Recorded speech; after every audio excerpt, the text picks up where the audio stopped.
Okay, my second video is on a post I saw the other day from a really good friend of mine, acquaintance, but not becoming pretty good friends with her and her husband.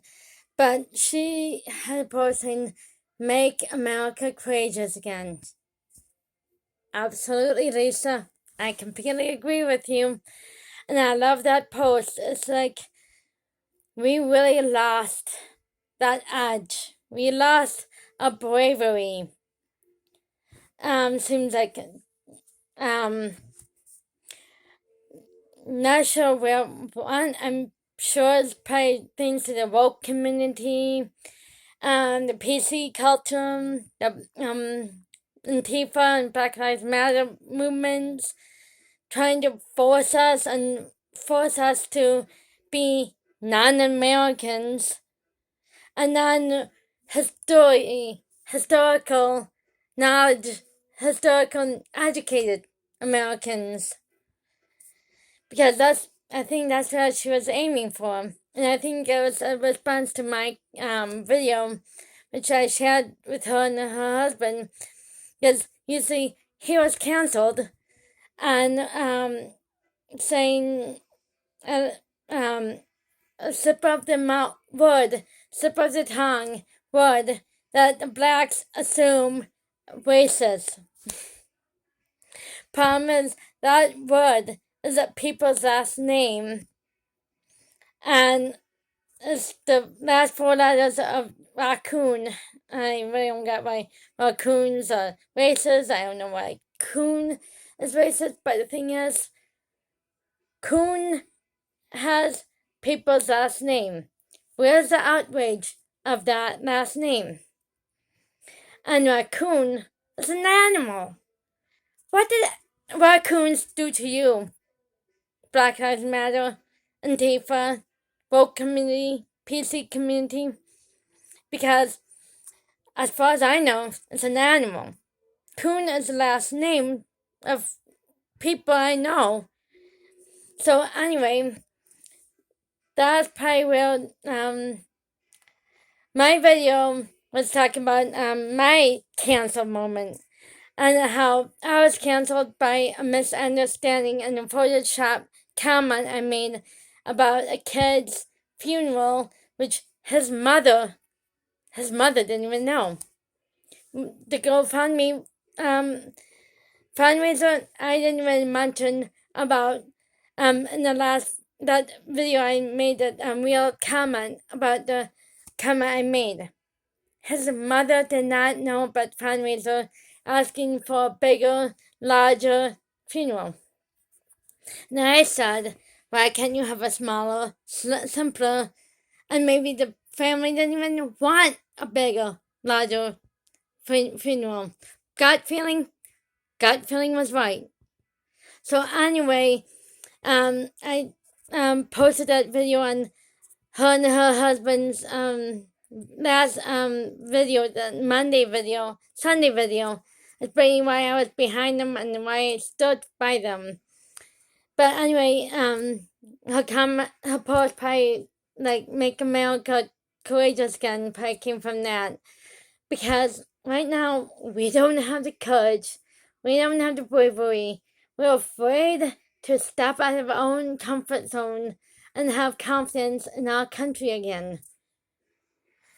It's sad because we're letting the PC and the Antifa woke community and the Black Lives Matter movement win. We're allowing them to replace the statues.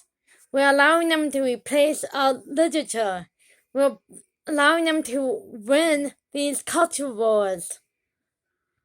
Because many of them is misunderstood. And with my comment, where they phrased it, wasn't even racist.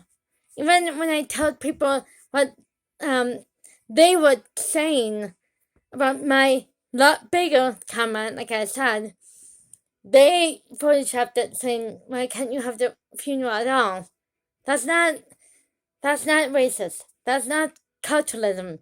It's just saying they're pushing for something that the family may not wanted. But they wanted to be persuasive. They want to be involved with this kid's funeral and stuff without asking the mom or anything. And another time where I went out and told a father whose kid was having kind of an allergic reaction to wheat and couldn't even eat anything. I was just simply giving him advice about maybe his kid had gluten issues. Maybe his kid had needed to be in a gluten-free diet. But of course, the mob came after me thinking it was a waste thing. People giving medical advice and helping somebody, giving them advice what to give the kid and what the kid may have is not racist.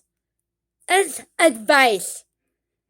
It's this mob and this city's Gado and Crib, and yes, I'm gonna probably got attacked by this video by saying them too.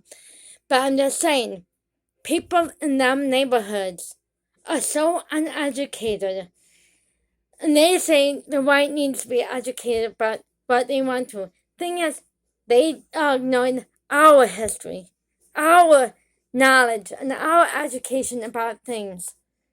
They attack us instead. They rather be politically correct, they rather be culturally appropriate now.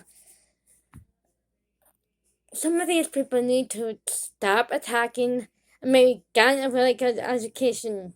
Yeah, some whites, like the alt-right and the far right need education about how the jokes and what they do, like the white privilege pamphlets and papers they are going around. And also the jokes are racist and hate. And with this country singer, Morgan something, what he said, and he said the N-word is racist. And you guys are defending that. You are actually fucking defending a racist. That's as much as being racist as him saying the N-word. Stop making and stop defining racism. And don't call it, oh, blacks do it all the time, it's a cultural thing. Okay, fine. But we should not follow suit. We should not be defining this language and we shouldn't define this culture. Enough with the hate, enough with the defining racism and the hate. And stand up for people who defend America and defend these cultures who enough with it. I'm so done with this hatred and done with the defending these hatred. I'm going to be who I am. I'm going to be a social conservative, love thy neighbor kind person. Like I said on a post on Sunday on Facebook and Instagram. Those shows like the Hudson Perry, Waltons, and Dukes of Hazzard taught me what to keep my faith and what love thy neighbor is. We love each other. We should defend each other. We should show compassion to each other, no matter what the acts or what they do in life. We should not tolerate hate. We should show love. We're better than that. And plus, that's what God's commandment is. Love thy neighbor. I understand we can't coexist with hate, but we can coexist with discrimination and prejudice because of your hatred towards them. And yeah, stop using your religion as a clutch. You can have your faith, but you shouldn't stop people from doing what they are doing. Love thy neighbor. Love is love, people. We need to show what real America built on. We need to stop being afraid of these people on the left, far left, and the far right and alt-right who hate. We need to stand up for people who are wanting to have peace and civil beings instead of wars. I'm not for Joe Biden. I'm still not for the liberal left. I'm not for the Democrats. But I'm not for the alt-right, and I'm not for the far right. I'm middle. Now I'm a social conservative who loves everybody. Really wish Donald Trump was still president, because he's the one who actually brought out that kind of love and light back in this country. He brought back our faith. He brought back our belief in this country and ourselves. And now we need to fight back and get back with him. But anyway, we need to be unafraid to being confident. We need to be brave and stand up for our beliefs. Not fighting, peaceful, in a peaceful way. I'm not for violence. I'm for peace. We shouldn't do what we did in Washington, D.C. We shouldn't have any more violent outbursts, violent crap anymore, because that's not who we are. We're a peace-loving country, and we should keep it that way. We should be brave enough to stand up for what we believe in and what this country is all about. Freedom, faith, country, love, and our family, friends, etc. We cannot go back in the past, which some people are on the right and the left. We need to move forward in a loving, mutual way instead of hate.